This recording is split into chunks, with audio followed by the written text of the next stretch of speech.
আসসালামু আলাইকুম। আমি হুমায়ুন কবির, 69 ভরতপুর বিধানসভার বিধায়ক। গতকাল 6 ডিসেম্বর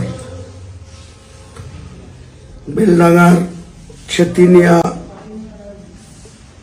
NH-34 সংলগ্ন জায়গায় যেটা বাবরি মসজিদের ভিত্তি স্থাপন হয়েছে, সেখানে 4 লক্ষ মানুষের উপস্থিতিতে, এছাড়াও কৃষ্ণনগর থেকে বহরমপুর, জলঙ্গি থেকে বহরমপুর, কাঁদি থেকে বহরমপুর, বীরভূম থেকে, সাঁইথিয়া থেকে কাঁদি, বিভিন্ন রুটে আরো 2 থেকে 2.5 লক্ষ মানুষ রাস্তায় আটকে ছিল।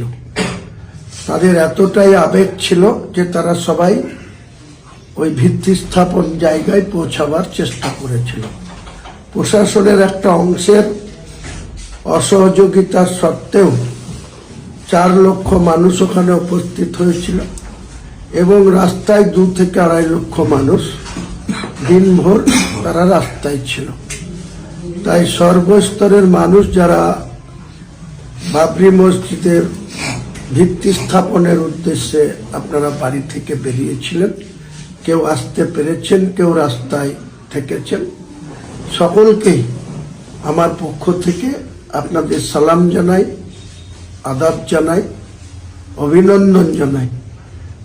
সুস্থভাবে এই বাবরি মসজিদের ভিত্তি স্থাপনটা আমি করতে পেরেছি আপনাদের সকলের সহযোগিতায়। প্রশাসন সহ, রাজ্যপাল সহ এক শ্রেণীর ব্যক্তি হাইকোর্টেও PLI করেছিল যাতে এই ভিত্তি স্থাপন হতে না পারে, কিন্তু মহামান্য কলকাতা হাইকোর্টের প্রধান বিচারপতির ব্রাঞ্চ সেটাকেও এই বিষয়ে হস্তক্ষেপ করতে অস্বীকার করেন এবং রাজ্য প্রশাসনকে বলেন যে যাতে শান্তি শৃঙ্খলাভাবে, সুস্থভাবে এই বাবরি মসজিদের ভিত্তি স্থাপন হয় সেটা রাজ্যকে দেখার জন্য। উপরে উপরে রাজ্য পুলিশ প্রশাসন আমাকে সহযোগিতা করেছে, কিন্তু ভেতর থেকে অনেক অসহযোগিতা করেছে। অনেক মানুষকে রাস্তার রং রাস্তায় পাঠিয়ে দিয়েছে, বিভিন্ন রাস্তায় কনভার্ট করে দিয়েছে। ট্রাফিক ডিউটি ছিল, তার সত্ত্বেও খুব শান্তিতে, সুস্থভাবে 4 লক্ষ মানুষের উপস্থিতিতে যেটা বাবরি মসজিদের ভিত্তি স্থাপন হয়েছে।